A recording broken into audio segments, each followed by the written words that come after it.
Mi padre me abandonó en Navidad a los 11 años para que cuidara el perro de mi hermanastra. Ahora gano más que él y viene suplicando por dinero. Pero descubrió que ya no soy la niña indefensa que abandonó. Tengo 25 años.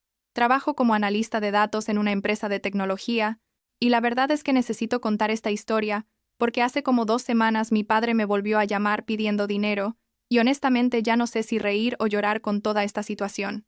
Supongo que debería empezar por el principio, o sea, cuando todo se fue al carajo, que fue básicamente cuando mi mamá murió.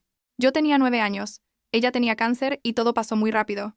Tipo, en 6 meses pasamos de «mamá está un poco enferma» a planear su funeral, y no recuerdo mucho de ese tiempo, excepto que de repente mi vida era completamente diferente, y mi papá, Frank, estaba destrozado, pero también como ausente. ¿Me explico? Como que estaba ahí físicamente pero mentalmente en otro lado. Los primeros meses después de que mamá murió fueron raros y tristes, y mi papá básicamente no sabía qué hacer conmigo. Creo que ninguno de los dos sabía cómo procesar lo que había pasado, pero al menos estábamos juntos en eso, ya sabes. Los dos tratando de sobrevivir el día a día. Él trabajaba en ventas, algo de equipos industriales o no sé qué, y yo iba a la escuela y volvía a una casa vacía la mayoría del tiempo. Mi tía Elizabeth, la hermana de mi mamá, venía seguido a visitarnos y traía comida porque mi papá no cocinaba nada que no fuera pasta con salsa de frasco, y ella se quedaba conmigo haciendo la tarea o viendo películas mientras mi papá trabajaba hasta tarde. Ella vivía como a 2 horas de distancia, pero igual hacía el esfuerzo de venir al menos una vez a la semana. Y mirando hacia atrás, ella fue la que realmente me mantuvo cuerda durante ese tiempo. Pero entonces, como un año después de que mamá muriera, mi papá empezó a salir con alguien. Se llamaba Karen y era 12 años más joven que él, o sea, mi papá tenía tipo 35 años y ella como 23. Y al principio yo pensé, ok, supongo que papá necesita ser feliz también. No voy a ser la niña egoísta, que no quiere que su papá rehaga su vida. Karen parecía bastante normal las primeras veces que la conocí. Sonreía mucho y me preguntaba cosas sobre la escuela, y me traía chocolates, cosas así.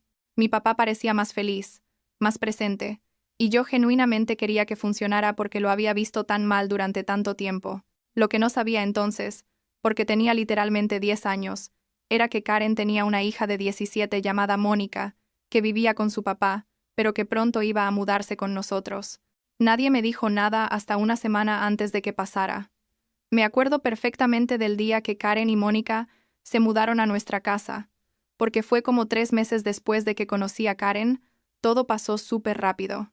Mi papá me sentó en la cocina y me dijo, Karen y Mónica van a vivir con nosotros ahora. Vamos a ser una familia. Y yo solo asentí porque ¿qué más iba a hacer? Tenía 10 años y medio para ese momento. Mónica llegó con como 1000 cajas de cosas, ropa y maquillaje y pósters de bandas que yo ni conocía, y básicamente se apropió del cuarto de huéspedes que era donde mi tía Elizabeth se quedaba cuando venía a visitarnos. Desde el primer día Mónica me ignoró completamente. Tipo, ni me miraba cuando pasaba por el pasillo, y Karen de repente ya no era la señora simpática que me traía chocolates, sino alguien que empezó a darme órdenes sobre limpiar mi cuarto y ayudar con la cena y poner la mesa. Las cosas empezaron a cambiar gradualmente. No fue como que de un día para otro mi vida se convirtió en Cenicienta, pero básicamente durante los siguientes meses, Karen fue asignándome más y más tareas en la casa. Al principio era tipo, puedes ayudar a lavar los platos después de cenar, lo cual me parecía normal y justo, pero luego se convirtió en, tienes que lavar todos los platos de todas las comidas, y después en, también tienes que limpiar la cocina completa, y después en, y la sala también, y el baño. Mientras tanto, Mónica no hacía absolutamente nada. Literalmente nada. Se la pasaba en su cuarto, o saliendo con sus amigos o viendo televisión. Y si yo le preguntaba a mi papá por qué yo tenía que hacer todo y Mónica nada, él decía cosas como, Mónica es mayor y tiene su propia vida, o no seas dramática, son solo unos quehaceres, y yo me quedaba callada porque no quería causar problemas. Pero lo que realmente me hizo darme cuenta de que algo estaba muy mal fue la Navidad de ese año, cuando yo tenía 11 años. Mi papá, Karen y Mónica decidieron irse de vacaciones a la playa como por 10 días, tipo del 23 de diciembre al 2 de enero, y a mí me dijeron que no podía ir porque alguien tenía que quedarse a cuidar a Rex, el perro de Mónica. Rex era un Golden Retriever que Mónica había traído cuando se mudó y que según ella amaba más que a nada en el mundo. Pero adivina quién tenía que alimentarlo y sacarlo a pasear todos los días. Sí, yo. Entonces, básicamente me dejaron sola en la Procartos en Quieras Cuamon. casa durante las vacaciones de Navidad para cuidar al perro de Mónica mientras ellos se iban a la playa. Tenía 11 años, 11 años, y me dejaron sola durante Navidad. Mi papá me dejó dinero para comida, y me dijo que me portara bien y que no invitara a nadie a la casa, y se fueron. Pasé Navidad comiendo pizza congelada y viendo Home Alone en la tele, que en retrospectiva es irónico, porque básicamente yo era Kevin McAllister, pero sin los ladrones y sin el final feliz, donde la familia regresa y se dan cuenta de que lo extrañaban. Cuando mi tía Elizabeth se enteró de lo que había pasado, porque yo la llamé llorando el día de Navidad, ella literal, manejó 2 horas hasta mi casa al día siguiente con mi primo Michael, que tenía como 16 años en ese momento, y se quedaron conmigo hasta que mi papá regresó. Elizabeth estaba furiosa, nunca la había visto tan enojada, y cuando mi papá llegó bronceado y relajado de sus vacaciones, ella le gritó por como media hora, sobre cómo podía dejar a su hija sola durante Navidad para cuidar al perro de otra persona. Mi papá se puso a la defensiva y dijo que yo estaba bien, que no era para tanto, que tenía casi 12 años, y era lo suficientemente responsable, y Karen se metió diciendo que alguien tenía que cuidar a Rex, y que era importante que yo aprendiera responsabilidad. Michael me llevó a mi cuarto mientras ellos discutían y me dijo, «Esto no está bien. Sabes que no está bien, ¿verdad?» Y yo me encogí de hombros porque honestamente no sabía que era normal y que no, solo sabía que me sentía miserable. Después de eso, las cosas solo empeoraron. Los años siguientes fueron básicamente yo, haciendo todo en la casa, mientras Mónica vivía su mejor vida sin ninguna responsabilidad. Yo cocinaba, limpiaba, lavaba ropa, sacaba al perro, cortaba el pasto, limpiaba el garaje, organizaba el sótano, cualquier cosa que Karen decidiera que necesitaba hacerse. Mi papá trabajaba mucho, y cuando estaba en casa, básicamente dejaba que Karen manejara todo lo relacionado con la casa y conmigo, y Karen me trataba más como empleada que como su hijastra. Mónica para este punto ya ni me hablaba. Solo me dejaba notas con cosas que necesitaba que hiciera, tipo, lava mi ropa deportiva para mañana, o limpia mi baño que está asqueroso. Y si yo no lo hacía, Karen me castigaba quitándome el internet o la tele, o no dejándome salir con mis amigos del colegio. Cuando tenía 14 años intenté hablar con mi papá sobre toda la situación. Lo encontré un domingo en el garaje limpiando su auto y le dije, «Papá, necesito hablar contigo sobre Karen y Mónica, y sobre cómo me tratan». Y él me miró con esa cara de, «Ay no, otra vez con esto». Y yo le expliqué que me sentía como sirvienta en mi propia casa, que Mónica no hacía nada mientras yo hacía todo, que no era justo, y que extrañaba cuando éramos solo él y yo. Mi papá suspiró, dejó el trapo con el que estaba limpiando el auto, y me dijo, «Mira, la vida no es justa. Simplemente tienes que lidiar con eso. Todos tenemos que hacer cosas que no queremos hacer. Yo trabajo todo el día en un trabajo que no me encanta para pagar las cuentas. Así son las cosas». Yo me quedé ahí parada esperando que dijera algo más. Algo como, «Tienes razón, voy a hablar con Karen, o vamos a hacer los quehaceres más equitativos». Pero solo volvió a limpiar su auto, y el tema quedó cerrado. Fue Michael quien realmente me abrió los ojos cuando yo tenía 16 años. Él venía a visitarme cuando podía porque estudiaba en una universidad cerca, y un día estábamos en mi cuarto, y él vio mi lista de quehaceres que Karen me dejaba todos los días, y literal eran como 15 cosas que tenía que hacer después de la escuela antes de la cena, y Michael la leyó y dijo, «Esto no es normal. ¿Te das cuenta de que esto no es normal, verdad? Tu papá y Karen básicamente te están usando como empleada gratis, y eso no está bien». Yo traté de defenderlos, diciendo que, bueno, tal vez era normal, tal vez todas las familias funcionaban así. Y Michael me mostró su teléfono donde había buscado algo sobre child labor laws y abuso infantil, y me dijo, «Esto es lo que es, esto es abuso, y tú no tienes que aguantarlo para siempre». Esa conversación cambió algo en mí. Tipo me hizo darme cuenta de que tenía razón en sentirme miserable, que no era yo siendo dramática o difícil, era que genuinamente me estaban tratando mal.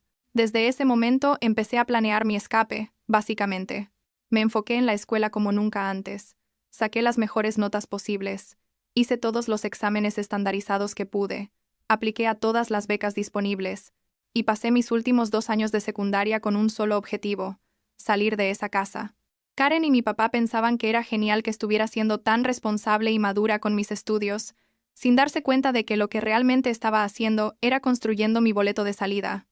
Cuando tenía 18 años, recibí una beca completa para una universidad que estaba como a 5 horas de distancia, todo pagado, dormitorio incluido, y honestamente cuando recibí esa carta de aceptación, Lloré de alivio porque sabía que finalmente iba a ser libre.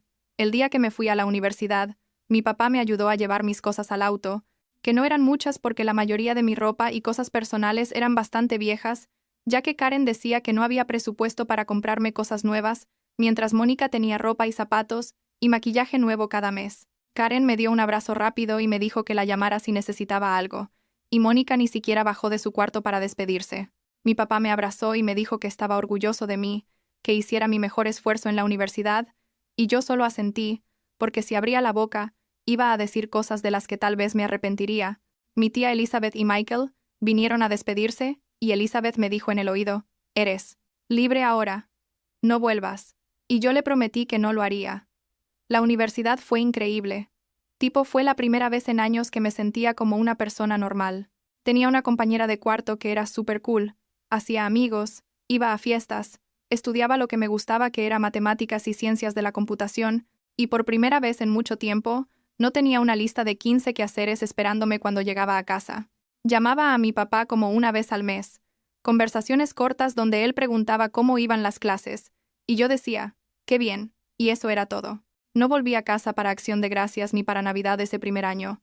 Le dije a mi papá que tenía que estudiar para exámenes finales, lo cual era parcialmente verdad, pero principalmente no quería estar en esa casa de nuevo. Entonces llegó el momento que debía haber visto venir pero que igual me sorprendió. Y fue cuando Mónica me mandó un mensaje por Facebook. Esto fue hace como 5 años, cuando yo tenía 20 y estaba en mi segundo año de universidad, diciendo, «Hey, ¿cómo estás? Hace mucho no hablamos». Y yo tipo, «Ok, esto es raro porque Mónica nunca me había hablado voluntariamente en su vida», y le respondí algo genérico como, «Bien, ocupada con la escuela». Y ella siguió con small talk por un rato hasta que finalmente llegó al punto, que era preguntarme si podía escribir unos ensayos para ella porque estaba tomando clases en el community college local y estaba atrasada en sus trabajos. Yo literal me reí en voz alta cuando leí eso porque... ¿En serio? Después de años de tratarme como basura, ¿ahora quería que le hiciera su tarea? Y le respondí algo como, «No, no puedo hacer eso, sería trampa, y además, estoy muy ocupada con mis propias clases». Y ella insistió diciendo que solo era un favor pequeño, que éramos hermanas, que la familia se ayuda. Le dije que no otra vez, de forma más clara. Y ella se enojó y me mandó como 5 mensajes seguidos diciéndome que era egoísta, que siempre había sido una niña difícil, que no podía creer que no quisiera ayudar a mi propia hermana, y yo simplemente dejé de responder y la bloqueé. Como 2 horas después, Karen me llamó, furiosa, gritándome sobre cómo me atrevía a negarle ayuda a Mónica, que después de todo lo que ellas habían hecho por mí, que les debía esto, y yo le dije bien calmada, «No les debo nada. Ustedes me trataron como empleada durante años, y no voy a ayudar a Mónica a hacer trampa en la universidad». Y colgué.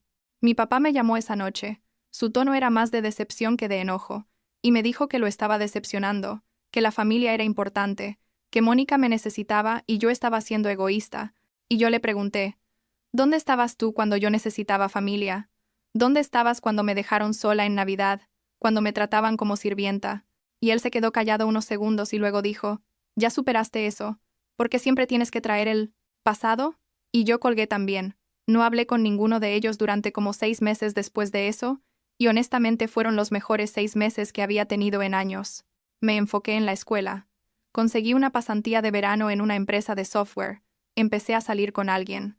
Básicamente viví mi vida sin el peso constante de esa familia disfuncional.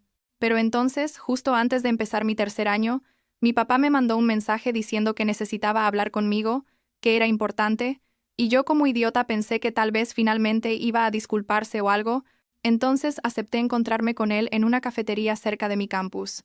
Llegué a la cafetería y ahí estaban los dos, mi papá y Karen, sentados en una mesa del fondo, e inmediatamente supe que esto no iba a ser una disculpa. Me senté, y mi papá empezó con algo como, «Gracias por venir. Sé que las cosas han estado tensas», y yo solo asentí esperando a que llegara al punto. Karen se veía incómoda, jugando con su taza de café, y finalmente mi papá dijo, «Necesitamos tu ayuda con algo. Mónica está teniendo problemas en la escuela y con dinero, y pensamos que tal vez podrías ayudarla un poco. Ya sabes, prestarle algo de dinero o ayudarla a encontrar un trabajo o algo». Yo me quedé mirándolo tipo, «¿Estás hablando en serio ahora mismo?» Y le pregunté cuánto dinero necesitaba Mónica y para qué. y resultó que Mónica había reprobado la mayoría de sus clases, debía como $3,000 al Community College, no tenía trabajo porque no encontraba nada que le gustara, y básicamente querían que yo, que estaba viviendo con préstamos estudiantiles y una beca, y trabajando medio tiempo en la librería del campus, les diera dinero a ellos. Les dije que no, bien claro, que no tenía dinero extra para darles, y que aunque lo tuviera no lo haría. Porque Mónica era un adulto y necesitaba aprender responsabilidad, y Karen me interrumpió diciendo que, ¿cómo podía ser tan fría con mi propia familia, que cuando ellos me cuidaron cuando era niña, nunca me pidieron nada a cambio, y ahí fue cuando algo se rompió en mí. Les dije, ¿cuidarme? ¿Ustedes piensan que me cuidaron? Me usaron como sirvienta durante años, me hicieron sentir que no valía nada, me dejaron sola en Navidad cuando tenía 11 años, 11 años, para que cuidara al maldito perro de Mónica mientras ustedes se iban de vacaciones, y ahora tienen el descaro de decir que me cuidaron. Mi papá trató de interrumpir, pero yo seguí. Le dije, tú me fallaste. Se suponía que debías protegerme después de que mamá murió, pero en lugar de eso dejaste que tu nueva esposa me tratara como basura porque era más fácil que enfrentarla. Elegiste a Karen y a Mónica sobre mí una y otra vez, y ahora vienes a pedirme dinero como si me debieras algo. La cafetería estaba bastante llena, y algunas personas nos estaban mirando porque yo estaba hablando cada vez más alto, pero honestamente no me importaba. Esto había estado guardado dentro de mí por años, y finalmente estaba saliendo todo. Karen me dijo que estaba exagerando, que siempre había sido dramática, que ellos solo habían tratado de enseñarme responsabilidad y valores, y yo me reí porque, ¿qué valores exactamente? ¿El valor de explotar a niños para trabajo gratis? ¿El valor de favoritismo extremo? ¿El valor de abandonar emocionalmente a tu hijo? Mi papá se veía entre enojado y avergonzado, y finalmente dijo, si así es como te sientes, entonces tal vez es mejor que no tengamos contacto por un tiempo. Y yo le dije, ¿sabes qué? Tienes razón. Y me levanté y me fui de la cafetería sin mirar atrás. Durante el siguiente año y medio terminé mi carrera. Me gradué con honores. Conseguí un trabajo increíble como analista de datos en una empresa de tecnología que me pagaba más de lo que mi papá había ganado en años, y me mudé a un apartamento pequeño pero bonito como a 6 horas de donde ellos vivían. Mi tía Elizabeth vino a mi graduación, y Michael también, y lloré cuando los vi en la ceremonia porque ellos eran mi familia real, las personas que genuinamente se habían preocupado por mí. Mi papá me mandó un mensaje de texto el día de mi graduación diciendo, «Felicidades, nada más», y yo no respondí. Pensé que eso era todo. Pensé que finalmente habían entendido que no quería nada con ellos. Pero como 6 meses después de que empecé mi trabajo, mi papá me llamó otra vez. Dejé que fuera al buzón de voz porque estaba en el trabajo, y cuando escuché el mensaje era él diciendo que necesitaba hablar conmigo urgentemente sobre Mónica, que había pasado algo y que por favor lo llamara de vuelta. No lo llamé inmediatamente porque honestamente no quería saber, pero la curiosidad me ganó, y lo llamé como 2 días después. Me contó que Mónica había abandonado el Community College completamente, que debía como $8,000 ahora entre el colegio y tarjetas de crédito, que estaba viviendo con ellos sin trabajar, y que básicamente querían saber si yo podía ayudarlos económicamente, porque ellos no podían pagar sus deudas. Le dije de la forma más calmada posible que no, que Mónica era adulta, y que sus problemas financieros no eran mi responsabilidad, que yo tenía mis propias cuentas y mi propia vida, y que no iba a rescatar a alguien que nunca me había tratado con un mínimo de respeto o decencia. Mi papá me dijo que estaba siendo cruel, que Mónica estaba deprimida y necesitaba ayuda, y yo le dije, yo también estuve deprimida durante años viviendo en esa casa, y a nadie le importó, así que no voy a ayudar. Me dijo que algún día me iba a arrepentir de darle la espalda a mi familia, y yo le respondí, ustedes nunca fueron mi familia. Mi familia es mi tía Elizabeth y Michael. Ustedes solo fueron personas con las que me tocó vivir y que me hicieron sentir miserable, y colgué. Eso fue hace como 2 años, y desde entonces, he hablado con mi papá tal vez 3 veces, siempre él iniciando contacto, siempre pidiendo algo, dinero, o ayuda con algo relacionado con Mónica o Karen. La semana pasada me volvió a llamar, de nuevo pidiendo dinero, diciendo que Mónica finalmente había conseguido un trabajo, pero no le pagaban suficiente y necesitaban ayuda con el alquiler, porque ella se había mudado finalmente de la casa de ellos. Le dije que no, que dejara de llamarme para pedir dinero, que no éramos familia en ningún sentido real de la palabra, y él dijo algo sobre cómo había fallado como padre si su propia hija lo odiaba tanto, y yo le dije, tienes razón, fallaste, pero eso fue tu decisión, no mía. Yo era una niña, y tú eras el adulto que se suponía debía protegerme, y colgué otra vez. Ahora tengo 25. Estoy bien económicamente, tengo buenos amigos, una vida que me gusta, terapia que me está ayudando a procesar todo esto, y mi tía Elizabeth viene a visitarme cada mes y pasamos el fin de semana, juntas cocinando y viendo películas como solíamos hacer cuando yo era niña. Michael se comprometió hace poco, y me pidió que fuera parte de su boda, lo cual me hizo llorar porque significa que me ve como familia real. Mis actualizaciones de Mónica y Karen me llegan a través de mi papá en esas llamadas ocasionales, y honestamente no me importa cómo estén o qué estén haciendo. A veces me pregunto si fui muy dura, si debería perdonar o intentar tener algún tipo de relación con mi papá, pero luego recuerdo esa Navidad cuando tenía 11 años comiendo pizza congelada sola mientras ellos estaban en la playa, o todos esos años limpiando y cocinando, y siendo tratada como sirvienta mientras Mónica no hacía nada, y me acuerdo de que no les debo nada. La semana pasada, Michael me preguntó si alguna vez perdonaría a mi papá, y le dije honestamente que no lo sabía, que tal vez algún día cuando él realmente se disculpara de verdad y admitiera lo que hizo mal, pero que eso probablemente nunca pasaría, porque mi papá nunca ha sido del tipo de persona que admite errores. Michael me dijo que entendía, y que él me apoyaría en cualquier decisión que tomara, y eso es lo que importa, supongo, tener personas que te apoyen sin juzgarte. No sé si algún día tendré una relación con mi papá otra vez. Honestamente, en este momento no me importa mucho.